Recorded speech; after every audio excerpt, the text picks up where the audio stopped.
Adieu, je suis Tancred de Sabodia, capitaine de la Compagnie des Cimes et votre chroniqueur le temps de cette vidéo.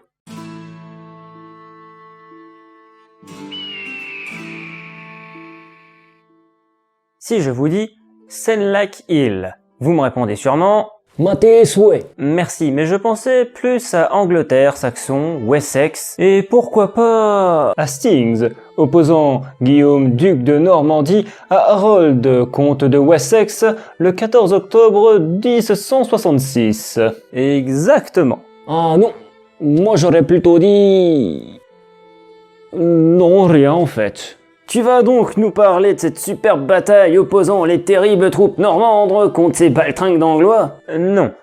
Mais plutôt comment ils s'habillaient à cette époque et comment faire un costume d'évocation pour cette période.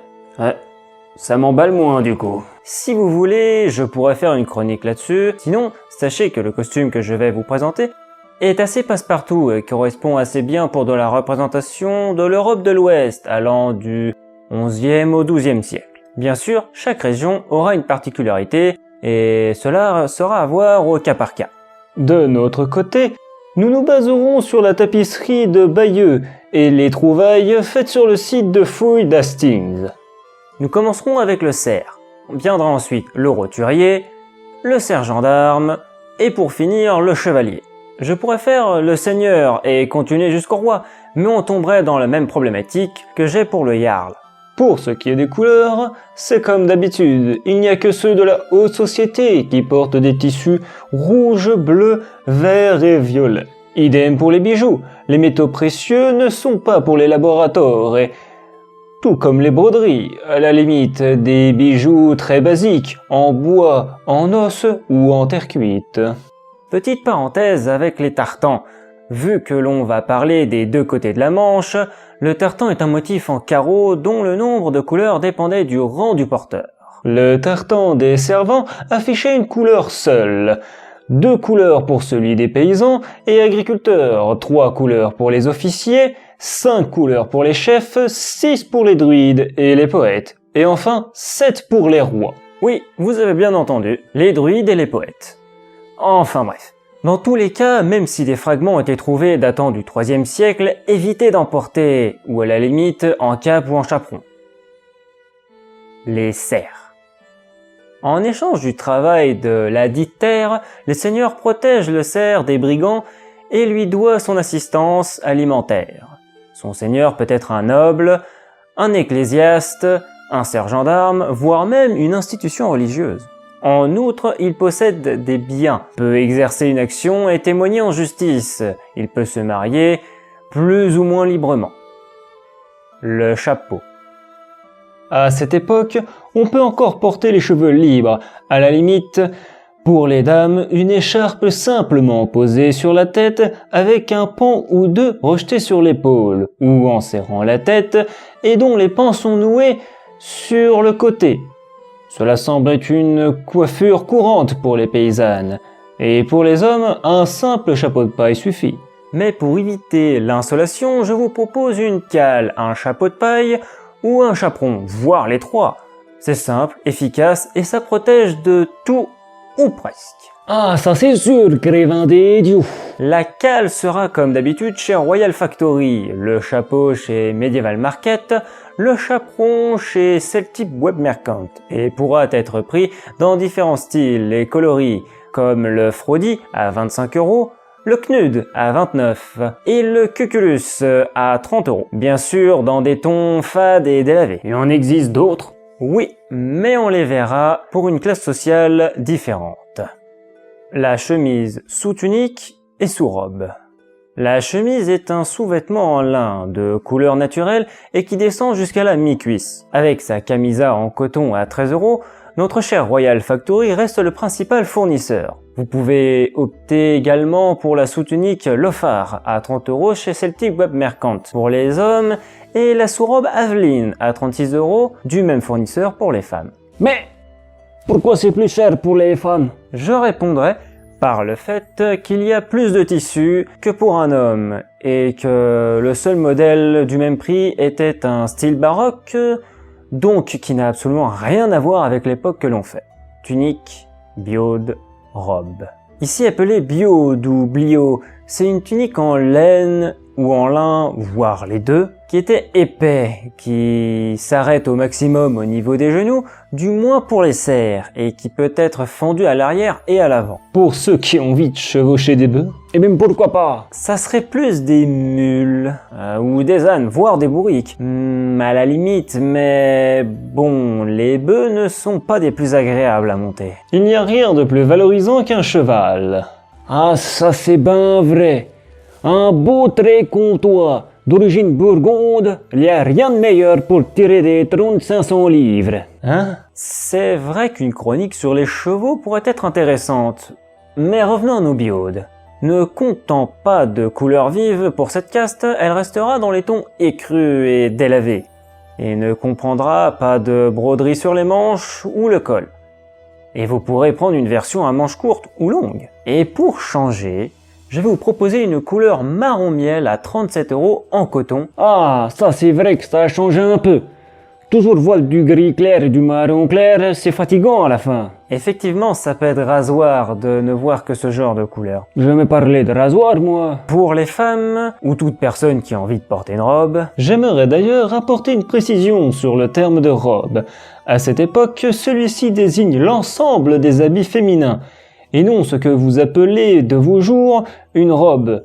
Mais par souci de compréhension, je vous laisse avec les appellations contemporaines. merci pour cette précision, Archibald. À moins que ce soit une expression, comme ne pas vendre la peau du Dahu avant de l'avoir dépecé. Et pour les robes, donc, je vous propose la robe Freya de chez Celtic Web Mercante, ainsi que la Brida de couleur blanche, mais faites quand même encore attention, hein, cette classe va avoir des manches plutôt courtes et serrées, contrairement aux castes nobles, qui elles auront des manches bien plus amples et longues.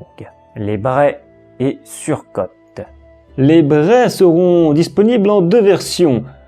La courte qui s'arrête au genou et qui semble à la mode parmi la plèbe, car elle permettait une grande aisance dans les mouvements, et la longue qui descend jusqu'aux pieds et qui était plus répandue chez les riches, mais qui commencera à être remplacée par la version plus courte au fil du temps. Là aussi, elle est à l'origine en lin, comme tous les autres sous-vêtements, et je vous en propose une version en coton pour des raisons de prix, comme d'habitude. Ce seront des braies courts, disponibles chez deux fournisseurs, Royal Factory à 10 € et chez Celtic Web Mercante pour 19 €. Pour les dames, voici le surco Guida, blanc.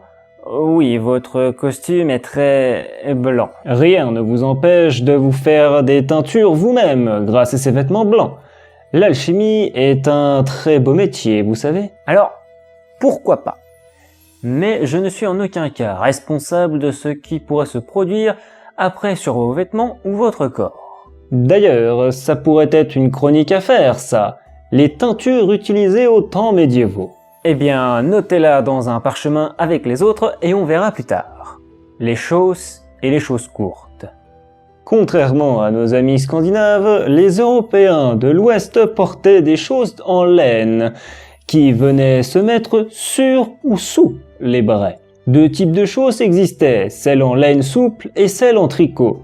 Toutes deux étaient ajustées et s'attachaient avec un lacet à une ceinture ou sur des braies et pouvaient être pleines ou non. Les femmes portaient également des chausses, mais celles-ci s'arrêtaient au niveau des genoux. Et cette fois-ci, je vous en propose en laine et en coton. Pour ce qui est de la laine, les chausses Bernulf à 39 € seront superbes. Et en coton, il y a le marron et en crème pour 29 €. Malheureusement, pour les femmes, il n'en existe pas encore de petites. Après, je dois vous avouer que vu que c'est sous la robe, ça ne se voit pas. La ceinture. Un bout de corde en chanvre ou en lin fera parfaitement l'affaire. Les ceintures en cuir peuvent être de la partie, mais en version très fine et sans finition. Pour ce qui est de la version en lin, il y a celle des Celtes à 5,20 €. Vous pouvez également prendre de la corde en chanvre sur Amazon ou un autre fournisseur en ligne. Et pour finir, la ceinture en cuir simple à 20 € chez les Celtes. Petit bémol, elle est rivetée. Ce n'est pas l'idéal question historicité, mais ça fera l'affaire. Les chaussures. Les chaussures seront assez simples, en cuir souple avec un rabat à boutons. Unisexe, simple et efficace, même si cette classe pourrait avoir encore plus simple. Je vous propose des Knut de chez Ritter Laden pour 55 €. Elles ont été faites selon un modèle trouvé en Allemagne, dont le nom s'affiche juste ici. Quoi? On va mettre des savates germaines? Il faut dire que à cette époque, ce style de chaussures était très répandu et les technologies étaient souvent répandues à travers l'Europe grâce au grand marché. Normalement, ce sont des sabots qu'ils devraient porter. Eh bien, figure-toi, Archibald, que les sabots sont apparus entre 1480 et 1520 en Europe de l'Ouest. Autant pour moi. Je vais laisser passer pour cette fois. Ha! Et toc l'Archibald. Les accessoires. Un sac en lin de forme rectangulaire simple, un collier avec une petite croix en bois ou en os agrémenté de perles en bois ou en terre pour ceux qui le désirent. Pour le sac, je vous conseille celui de pèlerin de Santiago. Il est en coton et sera pratique pour mettre vos droges et autres accessoires cités plus haut. Trouvable chez les Celtes pour 8 €, ça fera parfaitement l'affaire. Après, pour les croix, Amazon fera votre bonheur, mais prenez une version très simple. Eddie, Oui? t'aurais pas aussi une petite bourse? Je peux vous conseiller la pochette en cuir à 7 € des Celtes. Bah merci bien, ça fait plaisir. L'armement. Le couteau et la hache sont les armes de prédilection pour les fantassins quand ceux-ci perdent ou cassent leur lance. Donc, en premier, c'est la lance. Quelle perspicacité, Peg. Longue d'environ 2 mètres et munie d'une pointe en fer, elle est et restera pendant longtemps l'une des armes les plus répandues sur le champ d'honneur. Ah, le champ d'honneur.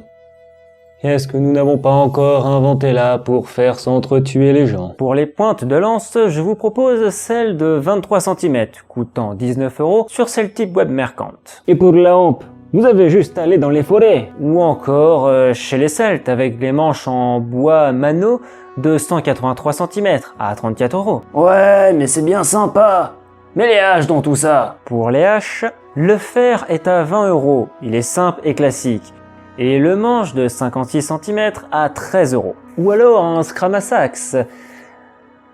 Oui, un scramasax. Celui-ci fut utilisé jusqu'à la fin du XIe siècle. Et la version que je vous propose est à 50 €. Mais il coupe. Ah, c'est moins ben du coup. Bah, un petit coup de ponçage, 2-3 petites modifications, et ça passe. Ah, pour ça, voyez avec votre compagnie ce qu'elle en pense, et surtout avec votre duo et les organisateurs durant les combats. Pas drôle. Je pourrais également vous parler de la partie archerie, mais les arcs coûtent cher et je ne m'y connais pas assez en ce milieu. Les protections. Alors, normalement, à votre niveau, vous n'en avez pas. Mais pour des soucis de sécurité, je vais vous en proposer quand même, mais en restant très basique. De toute façon, qui a besoin de protection ici? Je vous propose le Gambi Hastings de chez Royal Factory à 65 €, ou alors le long Gambi crème des Celtes à 88 €. Tu vas aussi lui filer un casque, des gants et des protège-guibolles, non, gamin? Comme je l'ai dit juste avant, Peg, les cerfs ont très peu de moyens et n'ont à la base aucune protection. Ce que je propose ici, eh bien, c'est plus destiné à la classe suivante. Ah bon? Et donc, c'était quoi l'autre monsieur? Ce que nous verrons dans la prochaine chronique, ce sera le roturier, dont tu fais partie, mon cher ami. Ah, c'est bien ça, c'est très bien ça. Eh, mais qu'est-ce que vous voulez? C'est moi qui dois faire la fin? Bon, un petit proverbe de par chez moi. Si quand il neige, vous avez trop chaud, c'est sûr, c'est que vous êtes encore à l'apéro. Arrivez pas!